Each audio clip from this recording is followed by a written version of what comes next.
저녁 식탁에 내려앉은 정적은 무덤 속의 그것처럼 무겁고 차가웠다.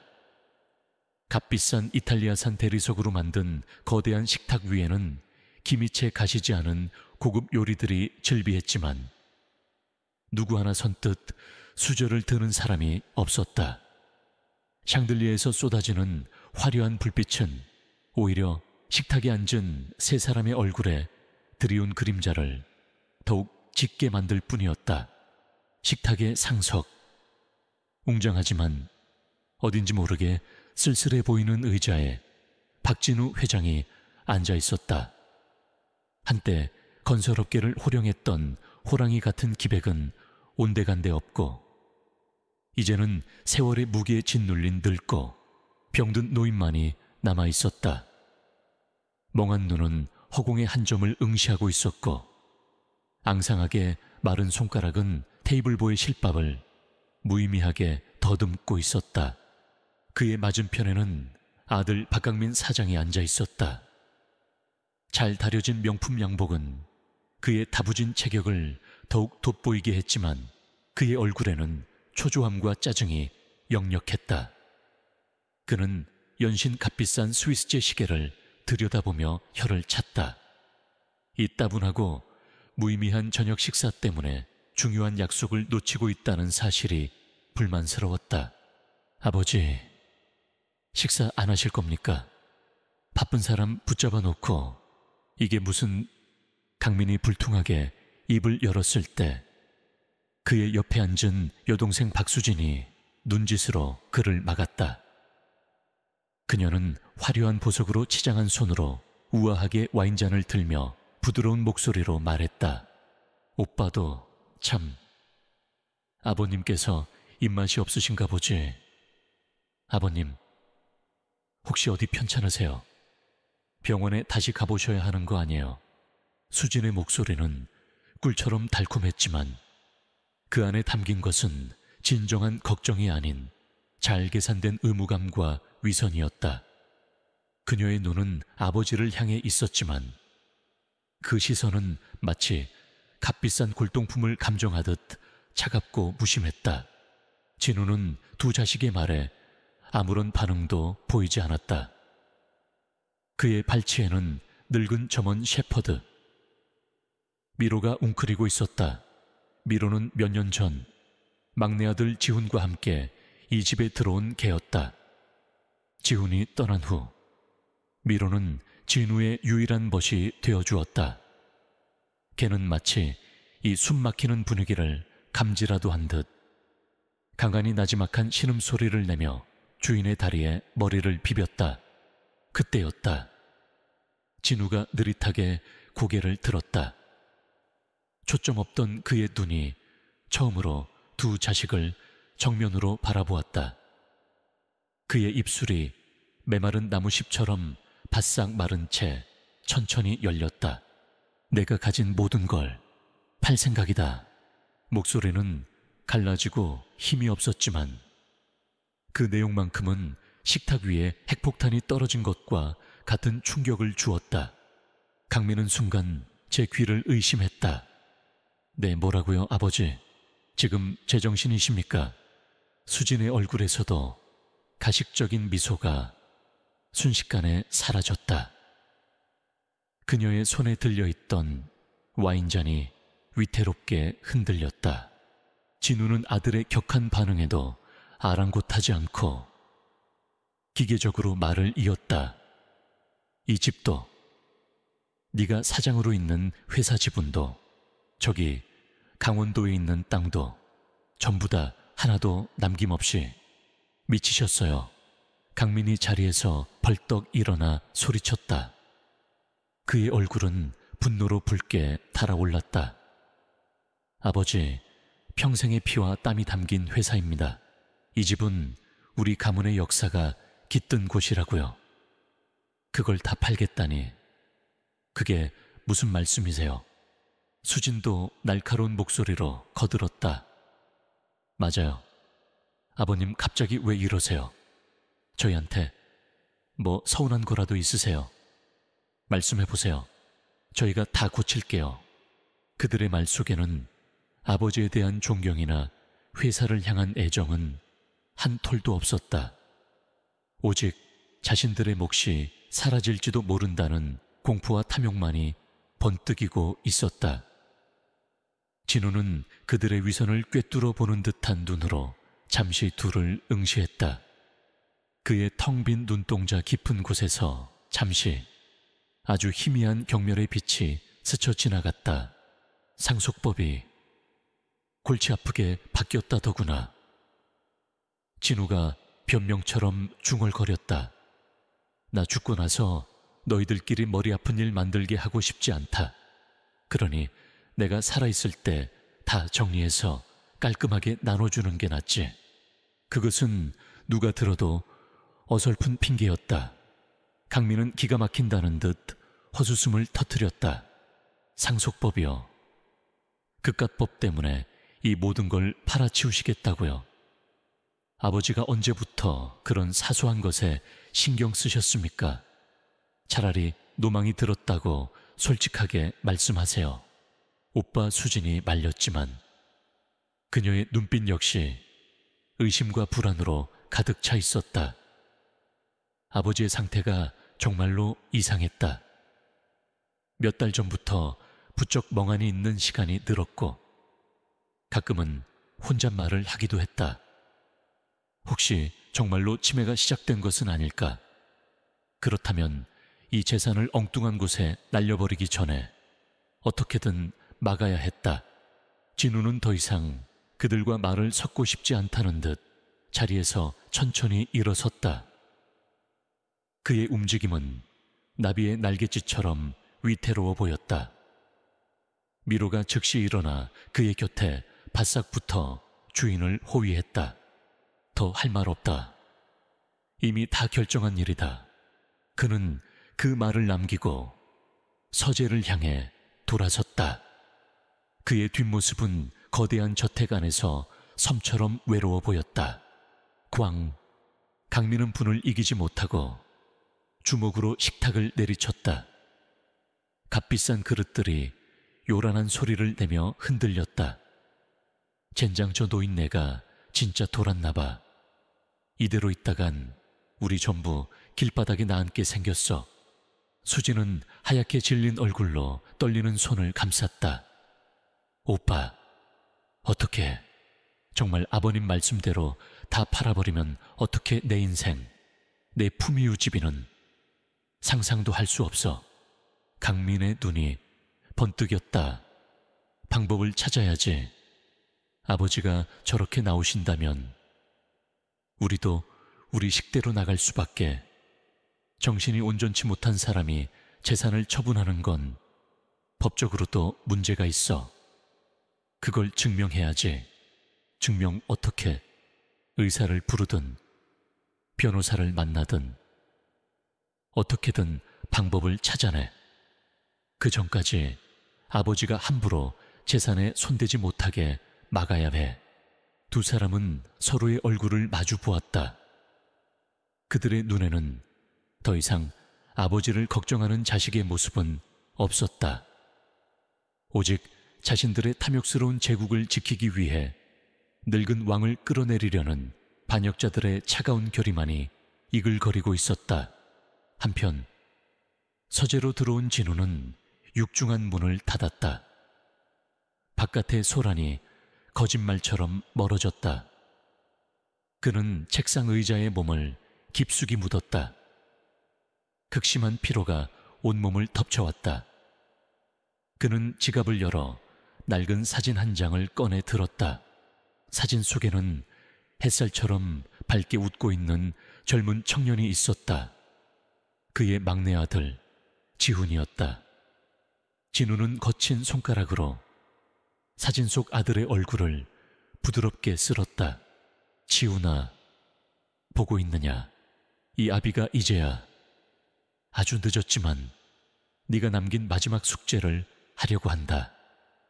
저 짐승 같은 것들에게 네가 얼마나 소중했는지, 그리고 그들이 무엇을 잃어버렸는지 똑똑히 가르쳐 줄 것이다. 그의 눈에서 뜨거운 눈물 한 방울이 사진 위로 떨어졌다. 멍하고 공허해 보였던 그의 눈동자는 이제 강철 같은 의지와 지독한 슬픔으로 가득 차 있었다. 발치에 엎드린 미로가 주인의 슬픔을 위로하려는 듯 그의 손등을 부드럽게 핥았다. 진우의 계획은 이제 막 첫발을 내디뎠을 뿐이었다. 비비린나의 나는 전쟁의 서막이었다. 서재의 어둠 속에서 박진우는 잠들지 못했다. 육중한 오크 책상 위에 놓인 스탠드의 희미한 불빛만이 그의 앙상한 얼굴과 낡은 사진을 비추고 있었다.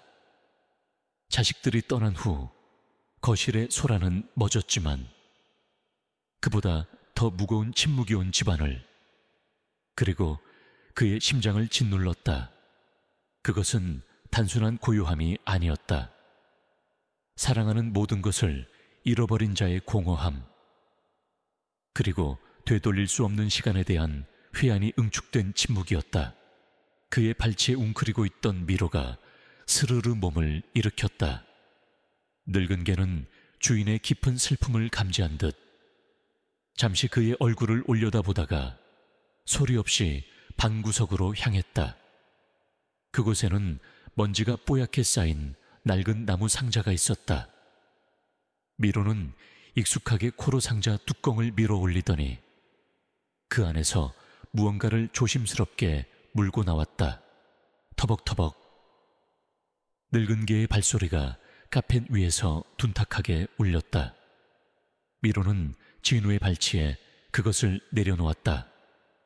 삑 하는 소리가 희미하게 울렸다. 그것은 군데군데 이빨 자국이 난 낡은 고무공이었다.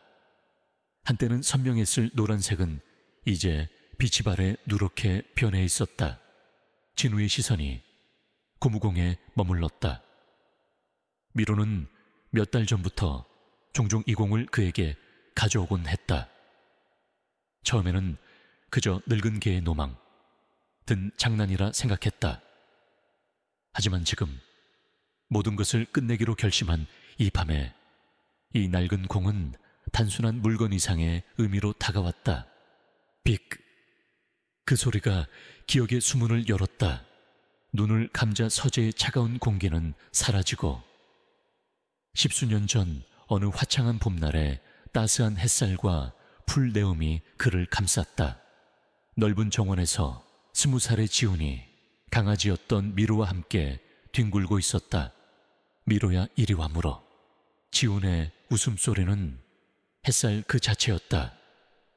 그는 사업이나 권력에는 조금의 흥미도 없었다. 대신 낡은 스케치북에 세상을 담는 것을 좋아했고 낡은 기타로 서툰 멜로디를 만드는 것을 사랑했다. 강민과 수진은 그런 지훈을 세상 물정 모르는 몽상가라며 뒤에서 비웃었지만 진우에게 지훈은 세상에서 가장 눈부신 보석이었다. 아버지, 이것 좀 보세요. 지훈이 스케치북을 들고 달려왔다. 그 안에는 방금 전까지 자신과 함께 놀던 강아지 미로의 모습이 금방이라도 셔터를 누른 사진처럼 생생하게 담겨 있었다. 이놈 실력이 날로 느는구나. 진우는 무뚝뚝하게 칭찬했지만 그의 눈에는 자랑스러움과 사랑이 가득했다. 그는 지훈이 자신과 다른 길을 걷는 것을 불안해하면서도 동시에 그 순수한 열정을 지켜주고 싶었다. 지훈은 그런 아버지의 마음을 아는 듯 그저 해맑게 웃을 뿐이었다. 아버지, 저는요, 돈 많이 버는 사장님보다 세상의 아름다운 순간들을 그리는 화가가 되고 싶어요. 아버지가 지으신 멋진 건물들처럼 제 그림도 누군가에게 작은 위로가 되었으면 좋겠어요. 그때의 목소리, 그때의 햇살, 그때의 온기, 모든 것이 손에 잡힐 듯 생생했다. 그러나 눈을 뜨자 현실은 다시 차가운 서재였다. 진우는 떨리는 손으로 낡은 고무공을 집어들었다. 손끝에 닿는 차가운 감촉이 그의 심장을 찔렀다. 미로는 그의 곁에 가만히 앉아 깊고 슬픈 눈으로 주인을 올려다보고 있었다. 마치 잊지 마세요라고 속삭이는 것 같았다. 그리고 다시 피하고 싶었던 그날의 기억이 어둠 속에서 고개를 들었다. 그날은 비가 억수같이 쏟아지는 밤이었다. 한밤중에 걸려온 전화 한 통. 수화기 너머로 들려온 차가운 목소리는 그의 세상을 무너뜨렸다. 빗길 교통사고, 막내 아들의 갑작스러운 죽음, 병원 복도는 소독약 냄새와 절망으로 가득했다. 하얀 천으로 덮인 아들의 얼굴을 확인했을 때 그는 비명조차 지르지 못했다. 심장이 얼어붙고 세상의 모든 소리가 사라졌다. 장례식은 어떻게 치러졌는지 기억나지 않는다. 그는 그저 넋나간 인형처럼 앉아 있었을 뿐이다. 강민과 수진은 조문객들을 맞으며 슬픈 표정을 연기했지만 그들의 눈은 다음 주주총회와 회사 지분 변동에 대한 계산으로 번뜩이고 있었다. 진짜 비극은 장례식이 끝난 후에 시작되었다. 아들의 죽음으로 인한 충격으로 그는 심장병이 악화되어 자리에 눕게 되었다. 의식은 희미했고 세상은 안개 속에 있는 것처럼 아득했다. 바로 그때 그의 아들딸은 가장 잔인한 발톱을 드러냈다. 어느 날 오후 그는 병실 문틈으로 새어나오는 소리에 희미하게 정신이 들었다. 강민과 수진이 지훈의 연인 서연을 다그치고 있었다. 당시 서연은 지훈의 아이를 임신한 상태였다. 네가 감히 이 집안의 며느리 행세를 할 수 있다고 생각하나? 강민의 목소리는 얼음장처럼 차가웠다. 이 돈 받고 조용히 사라져. 뱃속의 애가 정말 지훈이 자식인지도 불분명한 마당에 이 정도면 충분한 보상이라고 생각하는데 수진은 경멸이 가득한 눈으로 서연의 배를 훑어보며 말했다. 더러운 돈으로 우리 집안의 대를 이을 생각은 꿈도 꾸지 마. 넌 그냥 지훈이가 잠깐 만났던 여자일 뿐이야. 주제 파악 똑똑히 하라고 서연의 흐느낌이 들려왔다. 그녀는 돈 봉투를 밀어내며 떨리는 목소리로 말했다. 필요 없어요. 저는 돈 같은 거 필요 없어요. 다만 아버님께 인사만이라도 드리게 해주세요. 뱃속의 아이가 지훈 씨의 아이라는 것만이라도. 시끄러워. 강민은 그녀의 말을 가차없이 잘랐다. 다시는 우리 눈앞에 나타나지 마. 만약 한 번이라도 더 이 근처에서 얼쩡거리다 눈에 띄면 내 인생이 얼마나 비참해질 수 있는지 똑똑히 보여주게 될 테니까. 진우는 침대에서 몸을 일으키려 했다. 소리를 지르고 싶었다. 저 악마 같은 자식들을 막아야 했다. 죽은 아들의 핏줄을 지켜야 했다. 하지만 그의 몸은 청은망은 무거웠고 목에서는 쇳소리만 새어나올 뿐이었다. 그는 가슴을 부여잡고 쓰러졌다. 그의 눈에서 피눈물이 흘렀다. 그가 무력하게 쓰러져 있는 동안 그의 며느리와 아직 태어나지 않은 손주는 그렇게 매정하게 쫓겨났다. 그날 이후 그는 죄책감과 무력감 속에서 살아왔다. 자식들의 악행을 묵인한 아비, 죽은 아들을 지키지 못한 아비. 그는 살아도 사는 것이 아니었다. 다시 현재 서재의 창밖으로 동이 트기 시작했다. 밤새도록 과거의 망령과 싸운 그의 얼굴은 시체처럼 창백했지만 눈빛만큼은 밤사이 풀무지를 거친 강철처럼 단단하고 차갑게 빛나고 있었다. 그는 더 이상 과거에 갇힌 무력한 노인이 아니었다. 그는 낡은 고무공을 책상 위에 조심스럽게 올려놓았다. 그리고 미로의 머리를 쓰다듬었다. 그래, 미로야. 이제 알겠다. 네가 왜 계속 이걸 내게 가져왔는지. 이제야 이 못난 아비가 정신을 차렸구나. 이제 그만 슬퍼하렴. 내가 다 바로잡을 테니. 미로는 그의 말을 알아듣기라도 한 듯 그의 손등을 핥으며 나지막이 낑낑거렸다. 진우는 수화기를 들었다. 그리고 익숙한 번호를 눌렀다. 몇 번의 신호음 끝에 잠결에 잠긴 듯한 목소리가 들려왔다. 여보세요. 나 박진우일세. 황 변호사. 수화기 너머의 상대가 잠이 확 깬 듯 목소리를 가다듬었다. 아, 회장님. 이 새벽에 어쩐 일이십니까? 진우의 목소리는 흔들림이 없었다. 그는 창밖의 여명을 바라보며 나지막이 하지만 단호하게 말했다. 자네 도움이 좀 필요하네. 내 모든 것을 걸어야 하는 아주 중요한 싸움을 시작해야겠어. 박강민과 박수진은 아버지가 서재로 사라진 후에도 한동안 그 자리에 서서 분을 사귀지 못했다. 그들의 아버지는 더 이상 그들이 알던 유약하고 슬픔에 잠겨있던 노인이 아니었다. 그 안에는 그들이 이해할 수 없는 차갑고 단단한 무언가가 자리 잡고 있었다. 두려움이 엄습했다. 이대로 가다가는 정말로 모든 것을 잃을 수 있다는 위기감이었다. 며칠 후 두 사람은 강남의 호화로운 빌딩에 위치한 한 법률 사무소에 나란히 앉아 있었다. 사무실의 주인인 김 변호사는 기름진 머리를 빗어 넘기고 교활한 미소를 지으며 그들을 맞았다. 그는 돈이 되는 일이라면 수단과 방법을 가리지 않기로 법조계에 소문이 자자한 인물이었다. 그래서 두 분께서 오늘 저를 찾아오신 이유는 박진우 회장님의 재산 문제 때문이라는 말씀이시군요. 김 변호사가 서류를 뒤적이며 말했다.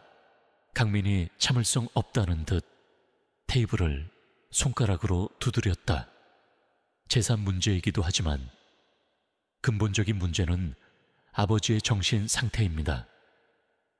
변호사님, 저희 아버지를 금치산자로 선고받게 할 수 있겠습니까? 금치산자라는 노골적인 단어에 김 변호사의 눈이 가늘게 빛났다. 이것은 단순한 상속 상담이 아니라 본격적인 전쟁을 의미했다. 그리고 전쟁은 돈이 되었다. 수진이 옆에서 손수건으로 눈가를 찍어내는 신용을 하며 애처로운 목소리로 거들었다.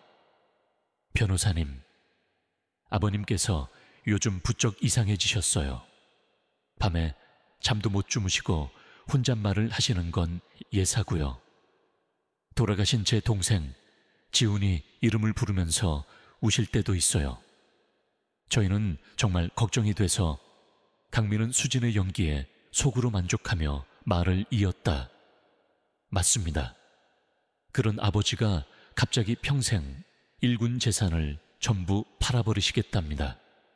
상속법이 복잡하다는 말도 안 되는 이유를 대면서요. 이건 정상적인 판단 능력을 가진 사람의 행동이 아닙니다. 저희는 아버지를 보호하고 또 저희 가문의 재산을 지키고 싶은 것뿐입니다. 김 변호사는 고개를 끄덕이며 모든 것을 이해했다는 표정을 지었다. 두 분의 심정 충분히 이해합니다. 하지만 법원은 엄격한 증거를 요구합니다. 회장님께서 정신적으로 온전치 못하다는 것을 입증할 객관적인 자료, 특히 의학적 소견이 필요합니다. 의사 소견 말입니까? 그렇습니다.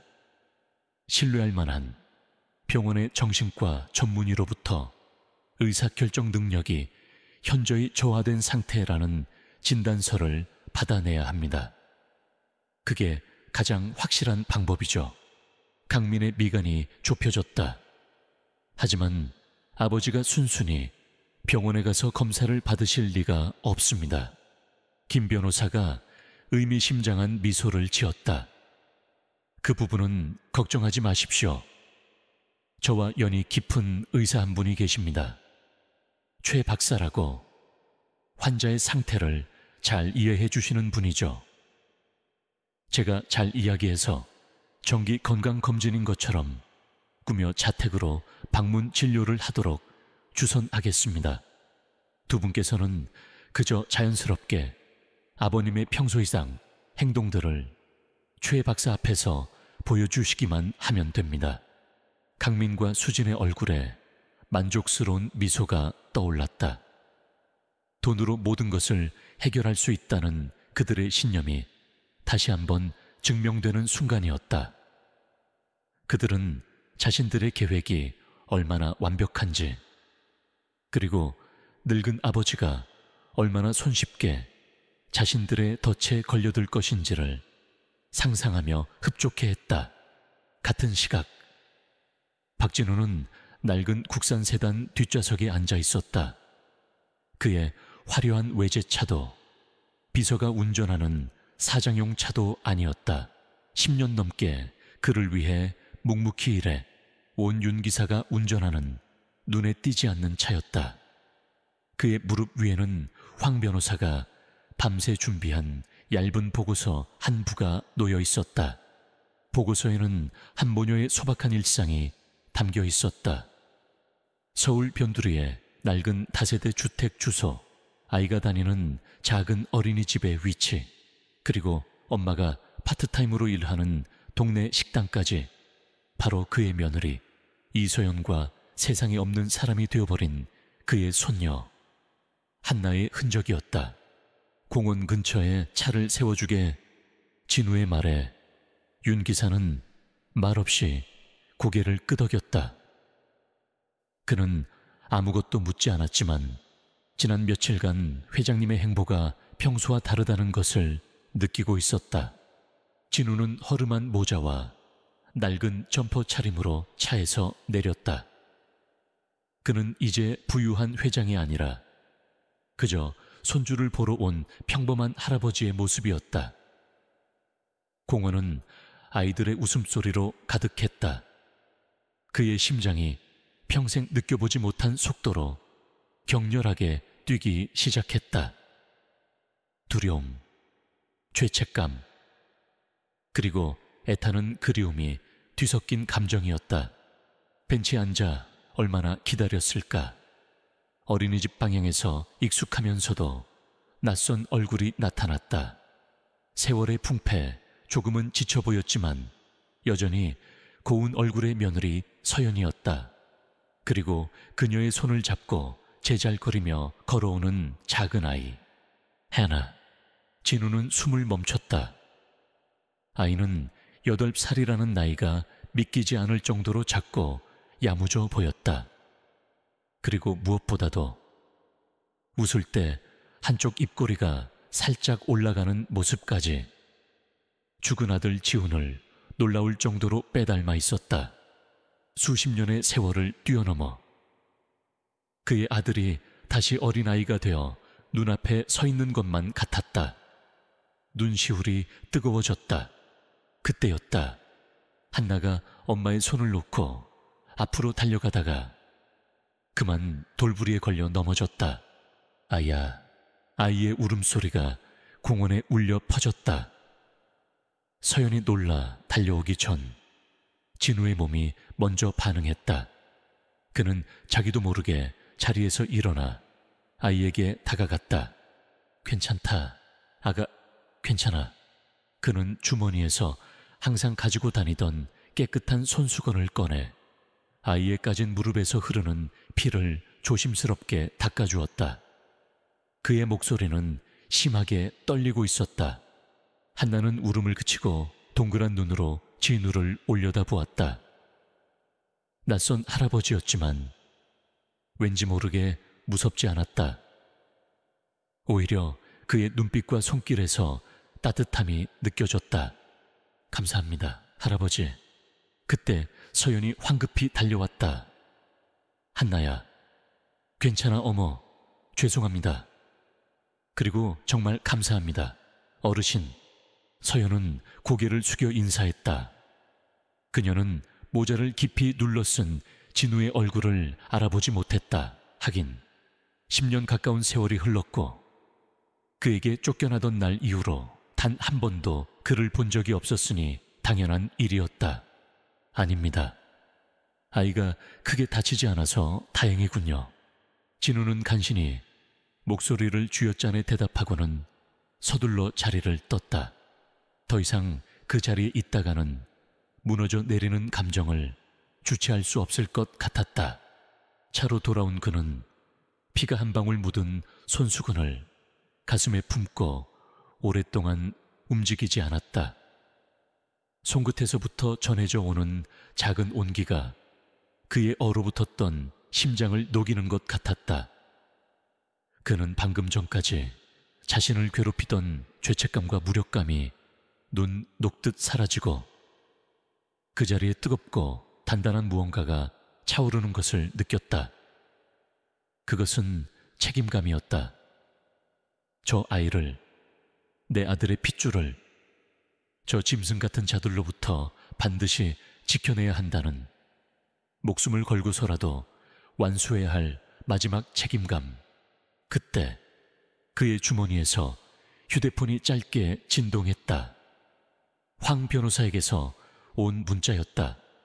회장님, 예상대로입니다. 박강민 사장과 박수진 씨가 김모 변호사를 통해 정신과 의사 매수를 시도하고 있습니다. 곧 자택으로 방문 진료를 올 겁니다. 진우는 쓴웃음을 지었다. 역시나 그의 자식들은 한치의 예상도 벗어나지 않았다. 그는 더 이상 망설이지 않았다.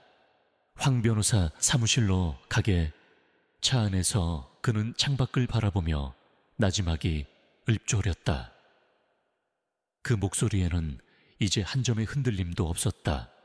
놈들이 미끼를 물었으니 이제 우리도 그물을 던질 시간이야. 계획된 날짜 초에 박사가 박진우의 저택을 방문했다. 그는 인자한 미소를 띤 채 왕진 가방을 들고 나타났지만 그의 눈은 환자를 살피는 의사의 눈이 아니라 사냥감의 가치를 매기는 사냥꾼의 눈이었다.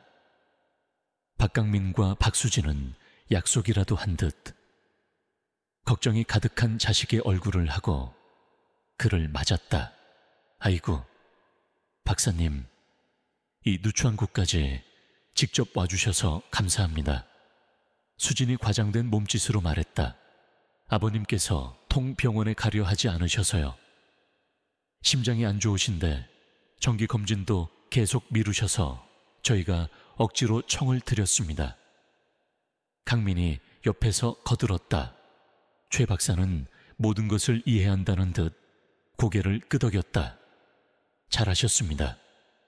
어르신들일수록 건강에 더 신경을 쓰셔야죠. 회장님은 어디 계십니까? 진우는 거실 소파에 멍하니 앉아 창밖을 내다보고 있었다. 그의 모습은 누가 봐도 세상 만세 흥미를 잃은 기력 없는 노인이었다. 아버지, 최 박사님 오셨어요. 심장 검사 받으셔야죠. 강민의 말에 진우는 느릿하게 고개를 돌렸다.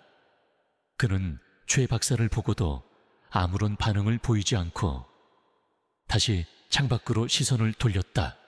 싫다. 아내, 다 귀찮아. 최 박사는 강민과 눈짓을 교환한 뒤 부드러운 목소리로 진우에게 다가갔다. 회장님, 잠깐이면 됩니다.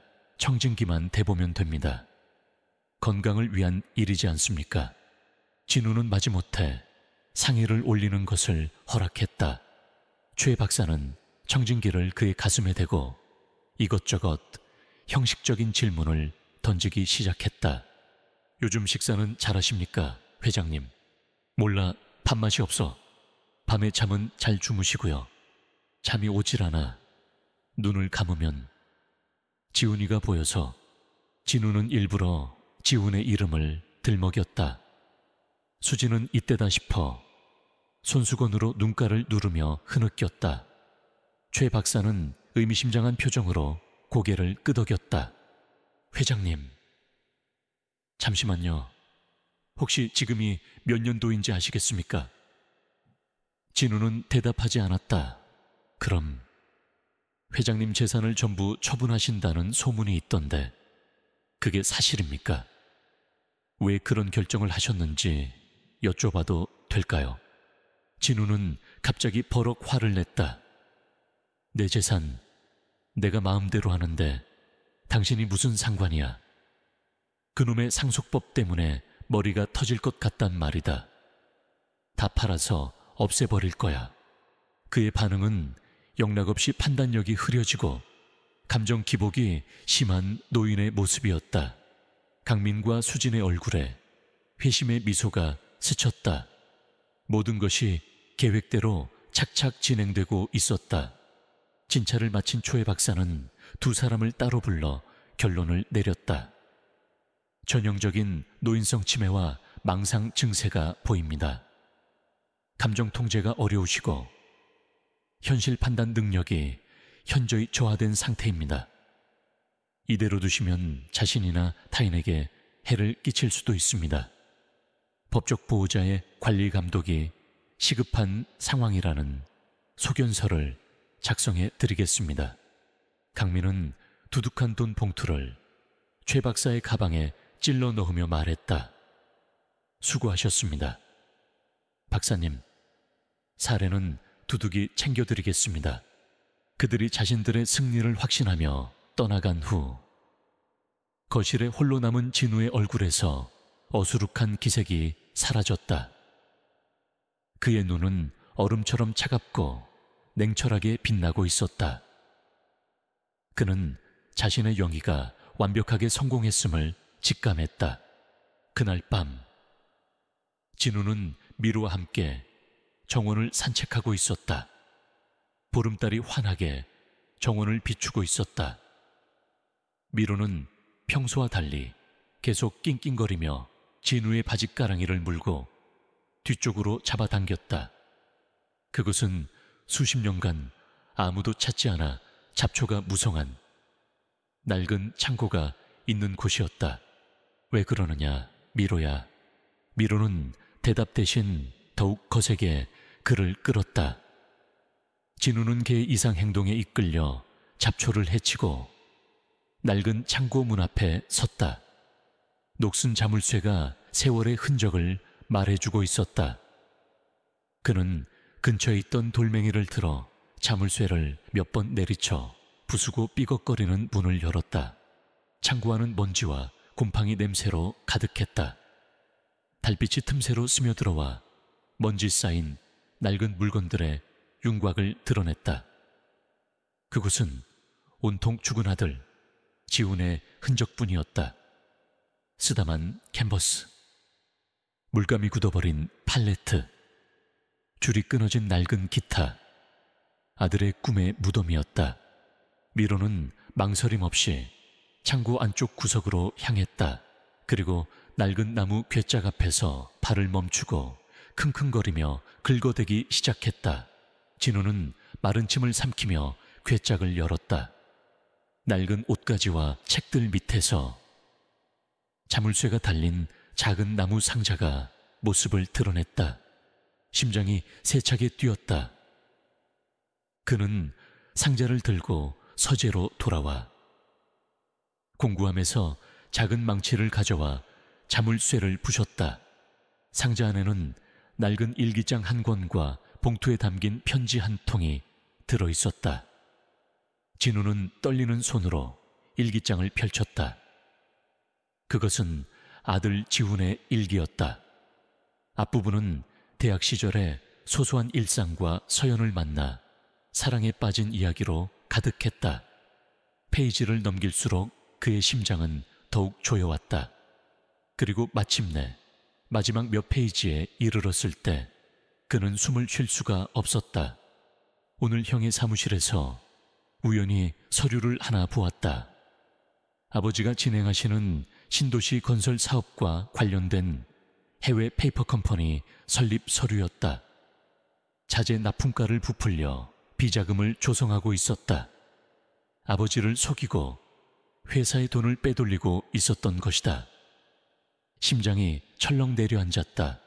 내가 알던 형이 맞는지, 며칠 밤낮을 고민했다. 형을 찾아가 따져 물어야 할까? 아니면 아버지께 먼저 말씀드려야 할까? 무섭다. 하지만 아버지를 배신하는 것은 용서할 수 없다.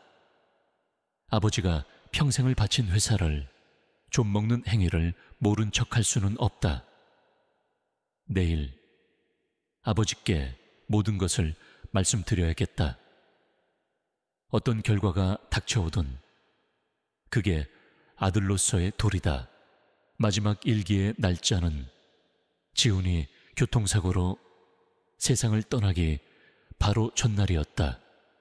이것은 단순한 사고가 아니었다. 진우의 온몸에서 피가 빠져나가는 듯했다. 그는 떨리는 손으로 편지를 집어들었다. 사랑하는 나의 아기게라고 쓰여 있었다. 아가야, 아빠란다. 네가 이 편지를 읽을 때쯤이면 세상은 어떤 모습일까? 아빠는 네가 이 험한 세상에서 상처받지 않고 너의 꿈을 마음껏 펼치며 살았으면 좋겠다. 돈이나 명예보다 소중한 가치를 아는 따뜻한 사람으로 자라주렴. 아빠가 하늘에서 항상 너를 지켜줄게. 사랑한다. 나의 아가. 진우는 더 이상 눈물을 참을 수 없었다. 뜨거운 눈물이 뺨을 타고 흘러 편지 위로 뚝뚝 떨어졌다. 이것은 단순한 슬픔의 눈물이 아니었다. 무력했던 자신에 대한 분노, 아들을 죽음으로 내몬 자식들에 대한 증오, 그리고 뒤늦게나마 모든 것을 바로잡겠다는 결의의 눈물이었다. 그는 일기장과 편지를 가슴에 품었다. 이것은 아들이 남긴 마지막 유산이자 괴물들을 심판할 가장 강력한 무기였다. 날이 밝아오고 있었다. 진우는 황 변호사에게 전화를 걸었다. 그의 목소리는 어젯밤의 슬픔을 모두 태워버린 재처럼 차갑고 건조했다. 황 변호사, 증거를 찾았네. 우리 아들이 남긴 일기장이야. 수화기 너머에서 황 변호사의 긴장된 숨소리가 들려왔다. 계획대로 모든 자산의 매각을 즉시 완료하게. 한시가 급해. 현금화해서 추적이 불가능한 형태로 바꾸고 자네가 마련한 안전한 곳으로 옮겨. 놈들이 눈치채기 전에 모든 것을 끝내야 하네. 진우는 전화를 끊고 책상 위에 놓인 일기장을 내려다 보았다. 내일 아버지께 모든 것을 말씀드려야겠다. 라는 아들의 마지막 문장이 그의 심장에 비수처럼 박혔다. 그래, 아들아. 네가 하지 못한 그 마지막 말을 이제 이 아비가 대신해주마. 박진우의 선전포고 이후 그의 재산은 맹렬한 속도로 사라지기 시작했다.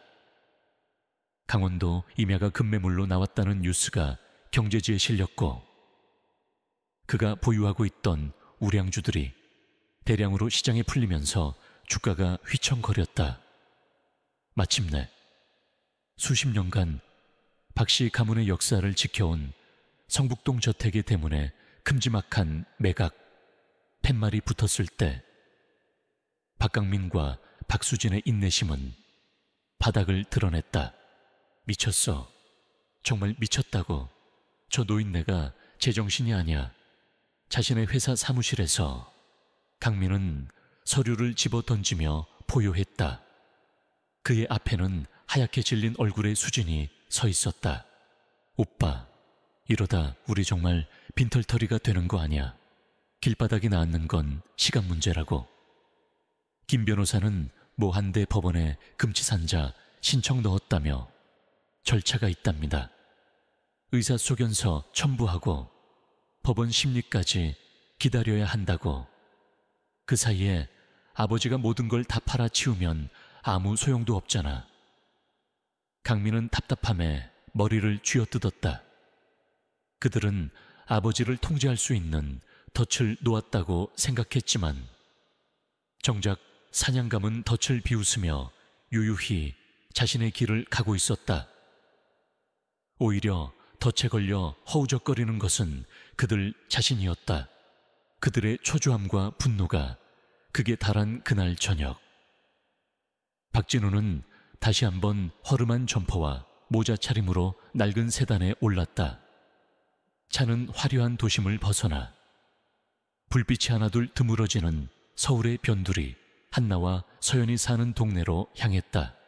그는 차 안에서 조용히 모녀의 귀가를 지켜보았다. 서연의 손을 잡고 돌아온 한나는 오늘 어린이집에서 있었던 일을 신나게 제잘거리고 있었다. 서연은 피곤해 지친 얼굴이었지만 딸을 바라보는 눈빛만은 세상에서 가장 따뜻하고 행복해 보였다. 진우는 1층에 위치한 그들의 집 창문을 멀리서 바라보았다. 좁고 낡은 집이었지만 창문으로 새어나오는 노란 불빛은 그의 거대한 저택에서는 결코 느껴보지 못한 온기를 품고 있었다. 그는 모녀가 소박한 저녁을 먹는 모습, 서연이 한나의 숙제를 도와주는 모습을 숨죽여 지켜보았다. 한나가 메고 있는 낡은 책가방과 여러 번 꿰맨 듯한 외투가 그의 심장을 아프게 찔렀다. 밤이 깊어지고 그들의 집에 불이 꺼졌다. 진우는 채서 내려 고양이처럼 조용히 그들의 집 문 앞으로 다가갔다. 그는 커다란 상자 하나를 문 앞에 조용히 내려놓았다. 상자 안에는 최고급 브랜드의 최신형 책가방과 예쁜 운동화, 그리고 혹독한 겨울바람도 막아줄 따뜻한 다운 점퍼가 들어있었다. 그리고 서연을 위해 두툼한 육아 서적 사이에 현금이 든 봉투를 조심스럽게 끼워 넣었다. 그는 아무런 미련 없이 돌아섰다. 자신의 존재를 알리고 싶지 않았다. 그저 그림자 속에서 그의 소중한 손녀가 조금이라도 더 따뜻하고 편안하기를 바랄 뿐이었다. 그것이 그가 할 수 있는 유일한 사랑의 표현이었다. 다음 날 오후, 진우는 황 변호사의 사무실에 앉아 있었다. 그의 앞에는 수십 장의 서류가 놓여 있었다. 회장님, 말씀하신 대로 모든 자산의 매각 및 현금화가 거의 마무리되었습니다. 세금 문제를 제외한 모든 금액은 회장님 지시에 따라 무기명 채권과 골드로 전환하여 제3의 장소에 안전하게 보관 중입니다. 황 변호사가 보고했다. 진우는 말없이 고개를 끄덕였다. 황 변호사는 가장 위에 있는 서류 뭉치를 가리켰다. 그리고 이것이 재단법인 지훈 희망, 재단의 설립 허가서와 정관입니다. 모든 재산은 이 재단에 기부되는 형식으로 이전됩니다. 재단의 이사장은 제가 맡고 주요 사업은 회장님의 뜻에 따라 소외계층 아동지원 사업으로 명시했습니다. 그리고 그는 마지막 서류 한 장을 진우 앞으로 내밀었다. 그것은 그의 새로운 유언장이었다. 회장님의 모든 개인적인 유품 및 남은 권리는 사후에 지훈 희망 재단에 귀속되며 법적 상속인인 박강민 씨와 박수진 씨에게는 단 한 푼의 유산도 남기지 않는다는 내용입니다. 회장님, 정말 후회하지 않으시겠습니까? 황 변호사는 마지막으로 그의 의중을 확인했다. 진우는 책상 위에 놓인 지훈의 사진을 물끄러미 바라보았다. 그리고는 결심이 선 듯 단호한 표정으로 펜을 집어들었다. 내 진짜 유산은 돈이 아닐세. 저 아이들에게 내가 물려줄 것은 부끄러움과 훗날의 심판뿐이야. 그의 목소리는 낮고 조용했지만 그 안에는 청운의 무게가 실려 있었다. 내 진짜 유산은 이제부터 내가 지켜야 할 내 손녀의 미래일세. 그는 조금의 망설임도 없이 유언장의 서명란에 자신의 이름을 써 내려갔다. 박진우, 그의 인생을 정리하고 새로운 역사를 시작하는 마지막 서명이었다. 재단 설립 서류에도 그의 도장이 차례로 찍혔다. 모든 법적 절차가 끝나는 순간이었다. 모든 것을 마치고 변호사 사무실을 나설 때 그의 휴대폰이 요란하게 울렸다. 발신인은 강민이었다. 그는 잠시 망설이다 전화를 받았다. 수화기 너머로 강민의 이성을 잃은 고함이 터져나왔다. 아버지, 지금 당장 뭐 하시는 겁니까? 집이 팔렸다는 연락을 받았습니다. 이게 다 무슨 짓이에요? 당장 만나서 얘기해요. 진우는 그 모든 분노를 차갑게 가라앉히는 목소리로 대답했다. 그래, 만나자꾸나. 나도 너희에게 마지막으로 할 말이 있으니. 어디십니까? 당장 그리로 가겠습니다. 내일 오후 3시 황 변호사 사무실에서 보자. 너희 남매가 그토록 원하던 유산 이야기를 거기서 모두 끝내자꾸나. 진우는 그 말만 남기고 전화를 끊어버렸다. 수화기 너머에서 무언가 외치는 소리가 들렸지만 그는 더 이상 듣지 않았다. 결전의 시간과 장소는 정해졌다. 지독하게 길었던 밤이 끝나고 마침내 심판의 날이 밝아오고 있었다. 약속된 시간. 황 변호사. 사무실의 회의실에는 얼음 같은 긴장감이 감돌았다. 육중한 마호간이 테이블을 사이에 두고 양쪽의 인물들은 극명한 대조를 이루었다. 한쪽에는 박강민과 박수진, 그리고 그들의 법률 대리인인 김 변호사가 앉아 있었다. 강민과 수진의 얼굴에는 승리자의 오만한 미소가 걸려 있었다. 그들은 아버지가 마침내 두 손 두 발 다 들고 항복했다고 믿었다. 이제 이 지긋지긋한 소동을 끝내고 남은 재산을 어떻게 나눌 것인지 계산기를 두드리는 일만 남았다고 생각했다. 심지어 강민의 서류 가방 안에는 법원에서 발부받은 박진우의 한정치산 선고, 심리를 개시한다는 통지서까지 들어있었다. 이것은 그들의 마지막 무기였다. 반대편에는 황 변호사와 함께 박진우가 앉아 있었다. 그리고 그의 발치에는 늙은 개 미로가 웅크린 채 낮은 경계심을 내뿜고 있었다. 강민은 상석에 앉은 아버지를 보며 비웃음을 삼켰다. 결국 이렇게 될 것을 괜히 힘만 빼셨군. 그는 그렇게 생각하며 서류 가방을 열려던 참이었다.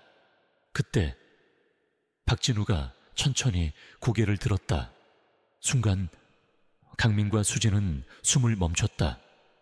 아버지의 눈빛이 예전과 달랐다.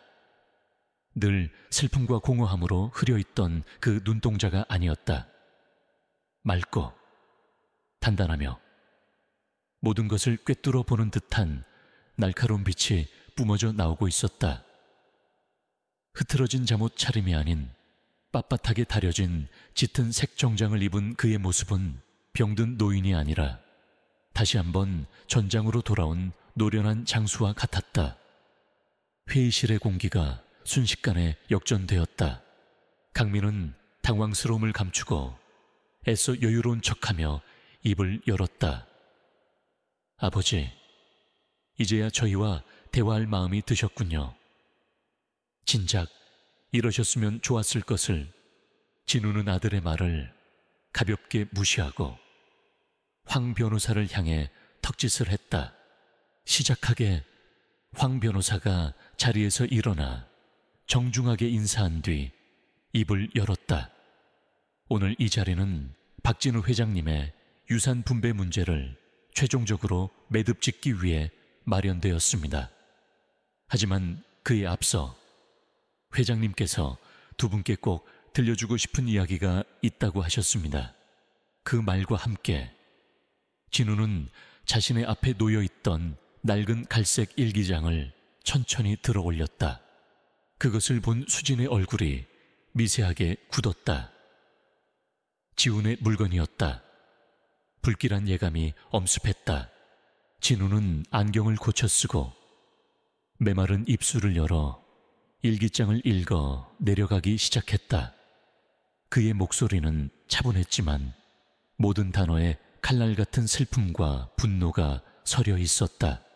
오늘은 형과 누나가 나를 비웃었다. 그림이나 그리는 놈이 회사에 대해 뭘 아냐고 했다. 그들의 눈에는 내가 한심한 동생일 뿐이다.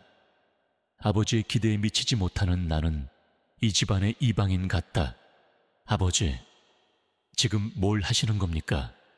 죽은 동생의 유치한 푸념을 읽어서 뭘 어쩌시겠다는 겁니까? 강민이 소리쳤다. 진우는 그를 무시하고 계속해서 읽어나갔다. 그의 시선은 이제 강민에게 고정되어 있었다. 우연히 형의 사무실에서 서류를 하나 보았다.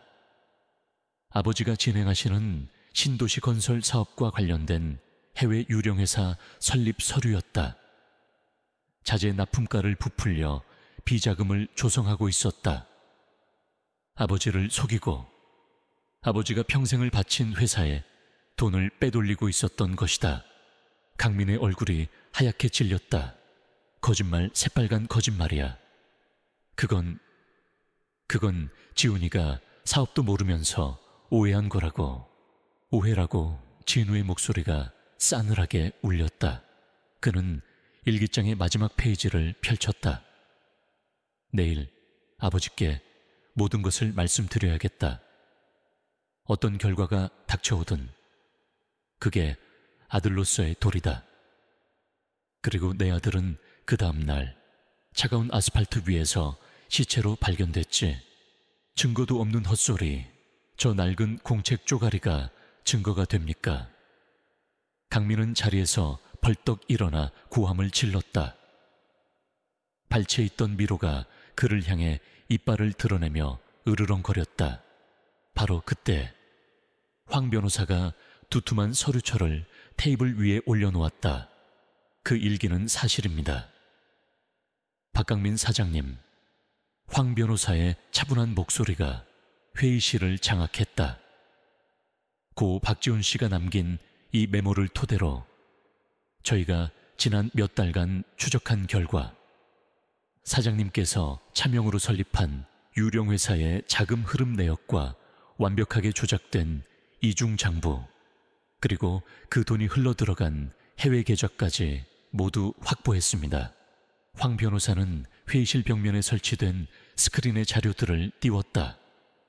빼도 박도 못할 증거들이 화면을 가득 채웠다. 강민의 얼굴에서 핏기가 완전히 사라졌다. 그의 다리가 후들거려 그대로 의자에 주저앉았다.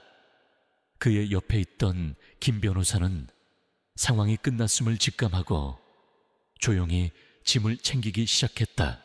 모든 것을 잃었다는 공포에 질린 수진이 자리에서 일어나 아버지에게 달려가 무릎을 꿇었다.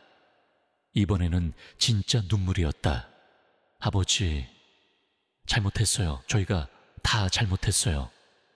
제발 용서해 주세요. 저희는 아버지 자식이잖아요.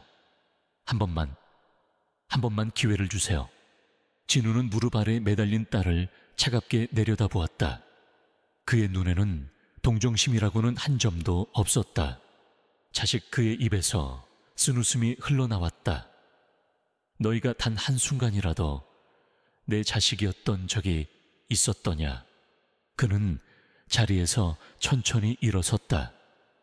그리고 비틀거리는 수진과 넋이 나간 강민을 향해 마지막 심판의 말을 내뱉었다. 너희가 입만 열면 말하던 그 견디기 힘든 상속법, 이 뭔지 아느냐? 그건 나라에서 만든 법, 조항 따위가 아니었다. 바로 너희의 그 끝없는 탐욕과 추악한 이기심, 인간으로서의 최소한의 도리조차 저버린 그 천성이었다. 그의 목소리는 회의실 전체를 울렸다.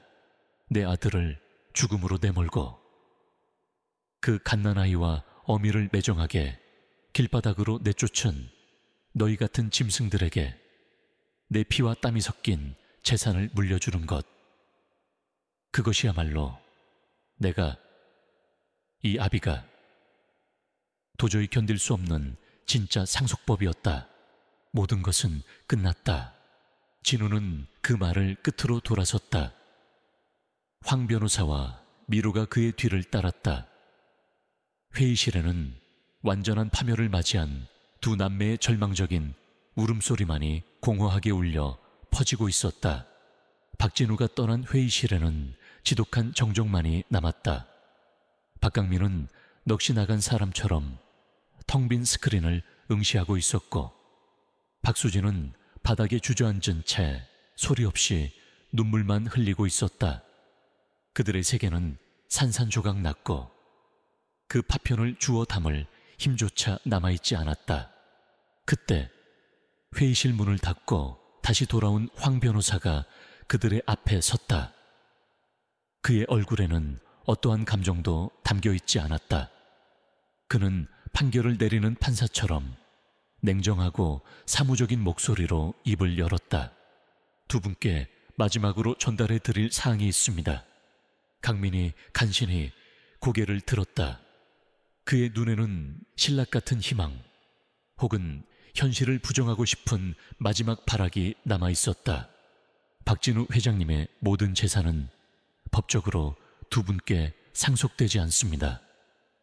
회장님께서는 이미 오래전 전 재산을 사회에 환원하기로 결정하셨습니다. 사회 환원? 그게 무슨 소리야? 강민이 쉰 목소리로 외쳤다. 회장님께서는 재단법인 지훈희망 재단을 설립하셨습니다. 매각된 모든 자산은 현재 이 재단에 귀속되어 있습니다. 재단의 목적은 불우한 환경에 예술 영재를 후원하고 소년소녀 가장들의 자립을 돕는 것입니다. 황 변호사는 잠시 말을 멈추고 그들에게 가장 잔인한 진실을 전달했다.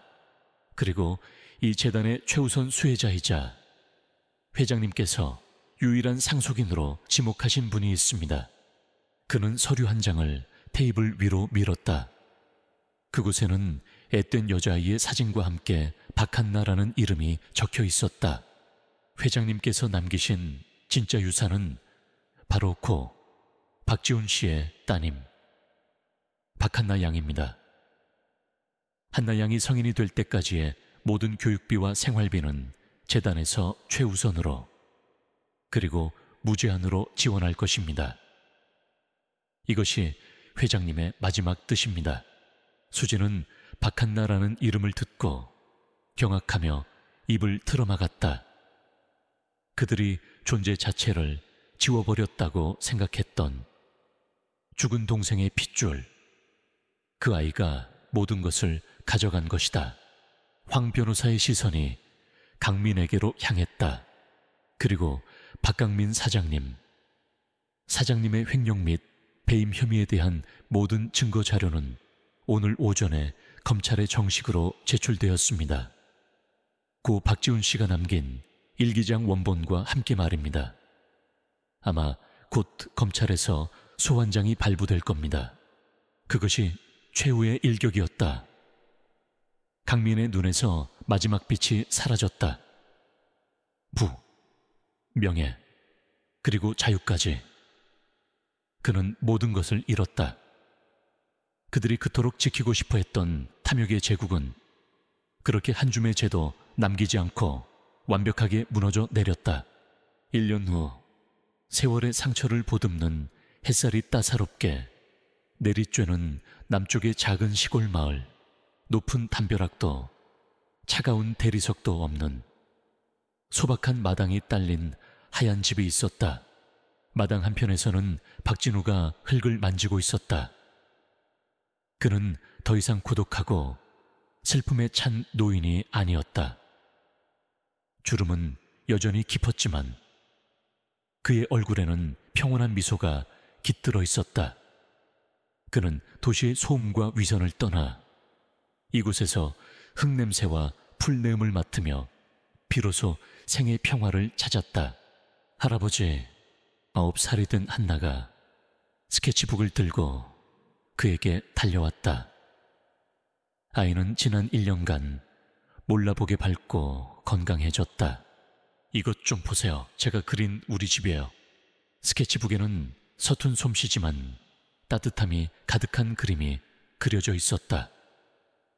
커다란 해 아래 하얀 집 앞에는 4사람이 손을 잡고 활짝 웃고 있었다. 할아버지와 엄마, 그리고 자기 자신, 그리고 그들 옆에는 꼬리를 흔드는 늙은 개 미로도 있었다. 진우는 그림을 보고 환하게 웃었다. 그의 눈시울이 뜨거워졌다. 우리 한나가 세상에서 제일 잘 그렸네. 정말 멋진 그림이야. 그때 집 안에서 서연이 웃으며 나왔다. 그녀 역시 지난 1년간의 안정 속에서 과거의 상처를 많이 치유했다. 그녀는 진우에게 이제 시아버지이자 세상에 하나뿐인 든든한 가족이었다. 아버님, 한나야, 들어와서 점심 드세요. 오늘은 한나가 좋아하는 볶음밥 만들었어요. 와, 신난다. 한나는 할아버지의 손을 잡고 집으로 이끌었다. 진우는 손녀의 작은 손에서 전해져 오는 온기를 느끼며 문득 하늘을 올려다보았다. 그는 마음속으로 죽은 아들에게 조용히 말을 걸었다. 지훈아, 보고 있니? 너의 딸이 이렇게 예쁘고 건강하게 자랐단다. 그리고 너를 닮아. 그림도 참 잘 그려. 이 아비는 이제야 진정한 행복이 무엇인지 알게 되었구나.